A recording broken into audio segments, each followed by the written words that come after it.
الحمدللہ وکفا وسلام علی عبادہ الذین اصطفیٰ اما بعد بسم اللہ الرحمن الرحیم۔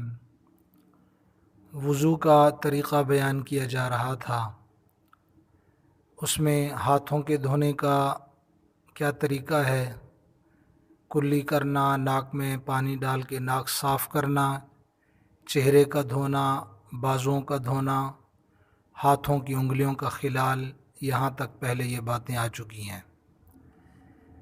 آج کی اس گفتگو میں سر کا مسح، اس کا کیا طریقہ ہے، کانوں کا مسح، گردن کا مسح، دونوں پاؤں کیسے دھونے ہیں، اور اس پر کچھ ضروری مسائل عرض کرنے ہیں۔ سر کے مسح کے دو طریقے ہیں۔ پہلا طریقہ یہ ہے کہ دونوں ہاتھوں کو نئے پانی سے تر کر کے دونوں ہتھیلیاں اور انگلیاں اپنے سر کے اگلے حصے پر رکھ کر پچھلے حصے کی طرف اس طرح لے جائے کہ سارے سر پر ہاتھ پھر جائے، پھر دونوں انگلیوں سے کانوں کا مسح کر لے۔ ایک طریقہ تو یہ ہے، لیکن یہ نیا پانی لے کر یعنی ہاتھ تر کر کے پھر یہ مسح کرے گا۔ دوسرا ایک طریقہ یہ ہے کہ دونوں ہاتھوں کو نئے پانی سے تر کر کے دونوں ہاتھوں کی تین تین انگلیاں، یعنی چھوٹی انگلی چھنگلیا، اس کے ساتھ والی انگلی اور بیچ والی انگلی، ان تینوں کو ملا کر سر کے اگلے حصے پر رکھ کر اوپر والا حصہ جو سر کا اوپر کا ہے، پیچھے والا حصہ یعنی اگلے حصے سے رکھ کے پچھلے گردن کی طرف ہاتھ کو لے جائے۔ لیکن اس بات کا خیال کرے کہ ہاتھوں کی جو ہتھیلیاں ہیں یہ سر کے جو سائیڈوں کے دائیں بائیں حصے ہیں ان کو ٹچ نہ کرے، آخر تک ہاتھ لے جائے گا۔ پھر جب ہاتھ واپس لانے ہیں تو پھر جو ہاتھوں کی ہتھیلیاں پہلے سر سے جو مس نہیں ہوئی تھی، ٹچ نہیں ہوئی، اب یہ ہتھیلیوں کو دائیں بائیں سائیڈ کے حصے جو سر کے ہیں ان کو مس کرتا ہوا واپس لے آئے، یعنی ابتدا سے سر کے اگلے حصے سے پیچھے کی طرف جائے گا، گردن کی طرف، پھر جب واپس آئے گا تو واپس بھی وہاں تک، لیکن جاتے ہوئے اوپر کا حصہ اور سر کا پچھلا حصہ انگلیوں کے ذریعے سے مسا۔ جب واپس آئے گا تو ہتھیلیاں جو ہیں وہ دائیں بائیں جو سائیڈ سر کی ہیں ان کو مس کرتا ہوا ہاتھوں کو واپس لے آئے۔ یہ دو طریقے ہیں سر کے مسح کرنے کے۔ اس کے بعد کانوں کا مسح کیا جاتا ہے۔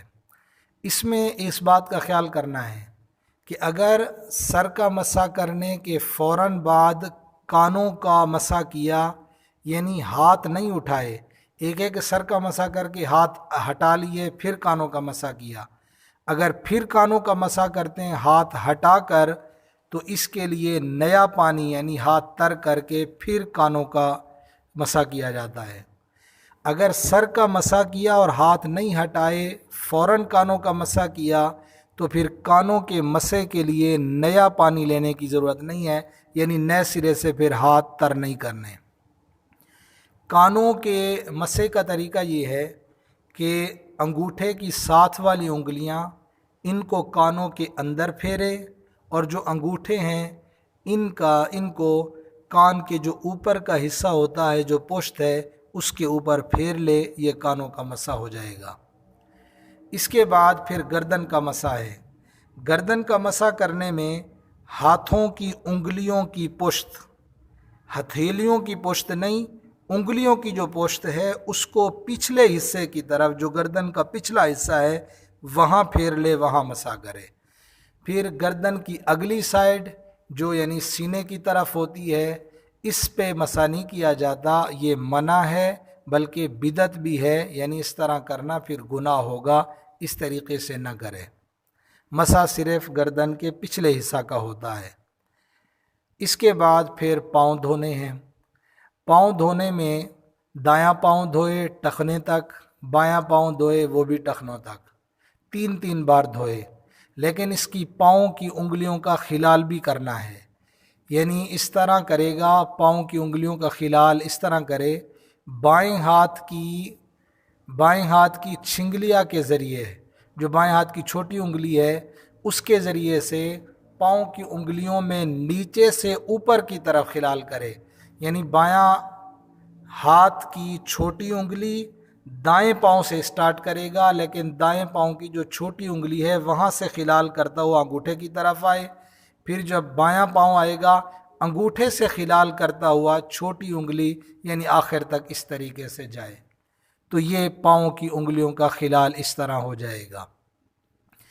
اب اس کے بعد کچھ ضروری مسائل ہیں جو مسح کے حوالے سے بھی ہیں، اسی طریقے سے پاؤں کے حوالے سے بھی کچھ ضروری مسائل ہیں، وہ بھی عرض کرنے ہیں۔ اگر کسی آدمی نے سر پر مہندی لگا رکھی ہے اور بال اس کے لیپ میں چھپے ہوئے ہیں، جو مہندی کا اوپر لیپ کیا ہوا ہوگا اس کے اندر بال چھپے ہوئے ہیں، تو مہندی کے اوپر سے مسح کرنے سے سر کا مسح نہیں ہوتا۔ ایک مسئلہ یہ۔ دوسرا ہوتا ہے کہ مہندی لگائی تھی پھر مہندی دھو دی، وہ بس بالوں کا کلر اس طریقے سے ہوا پڑا ہے، وہ تو سر کا مسح ہوگا، لیکن جب بال لیپ میں چھپے ہوئے ہوں تو مہندی کے اوپر جو لیپ تھا اس پہ صرف مسح ہوا، اس سے مسح نہیں ہوتا۔ اسی طریقے سے اگر کسی نے سر پر وگ لگا رکھی ہے، وگ کے اوپر مسح کرنے سے سر کا مسح نہیں ہوتا۔ اسی طرح اگر کسی نے کوئی مصنوعی جھلی ہے اس پر انسانی بال پیوست کرا لیے اور وہ جھلی سر پر اگر لگائی ہو اور اس جھلی کے اوپر مسح کرے تو اس سے بھی مسح نہیں ہوگا۔ جب مسح نہیں ہوگا تو ظاہر نماز نہیں ہوگی، اس لیے کہ مسح قرآن مجید سے ثابت ہے اور فرض ہے، وَامْسَحُوا بِرُؤُوسِكُمْ، اپنے سروں کا تو مسح کرو۔ چوتھائی سر کا مسح کرنا یہ فرض ہے، اگر چوتھائی نہیں ہوگا تو وضو نہیں ہوگا، نماز نہیں ہوگی پھر۔ اسی طریقے سے آخری ایک اور مسئلہ کہ عضو جب بھی کوئی دھوئیں تو دھونے میں نہ تاخیر نہ کی جائے، جلدی سے، یعنی ایک دوسرے سے پے در پے فوراً جلدی وضو کرتے چلے جائیں، لیکن اتنا لیٹ کر دینا، ایک عضو دھویا اس کے بعد دوسرے کو دھوتے ہوئے پہلا خشک ہو جائے، اس طرح یہ بات خلاف سنت ہے۔ پے در پے جلدی سے وضو کرے۔ ہاں اگر تیز ہوا چل رہی ہے اور ایک عضو دھو رہا تھا اس سے پہلے والا خشک ہو گیا تو یہ بات سنت کے خلاف نہیں ہوگی، لیکن اتنا آہستہ وضو کرنا کہ ابھی بازو دھو رہے تھے تو چہرہ خشک ہو جائے، اس طریقے سے نہ کرے، بلکہ پے در پے تواتر کے ساتھ وضو کرتا چلا جائے۔ تو یہ چند ایک مسائل تھے وضو کے حوالے سے۔ پھر آخر میں مختصر عرض کر دوں، وضو کا طریقہ: سب سے پہلے بسم اللہ، ہاتھ دھوئے جائیں، پھر 3 مرتبہ کلی کی جائے، 3 مرتبہ ناک میں پانی ڈال کے ناک صاف کیا جائے۔ اگر کلی کرنے میں مسواک ہو تو مسواک بھی کرے۔ ناک صاف کرنے کے بعد پھر 3 مرتبہ چہرہ دھوئیں، 3 مرتبہ بازوؤں کو دھوئیں، پھر ہاتھوں کی انگلیوں کا خلال کریں، سر کا مسح کریں، اس کے بعد کانوں کا مسح، پھر گردن کا مسح، پھر پاؤں دھونے ہیں، پاؤں کی انگلیوں کا خلال بھی کرنا ہے۔ تو یہ طریقہ تھا وضو کے، چند مسائل بھی اس میں عرض کر دیے۔ اللہ تعالیٰ سے دعا ہے کہ اللہ تعالیٰ ہمیں سنت کے مطابق وضو کرنے کی توفیق عطا فرمائے۔ وما علینا الا البلاغ۔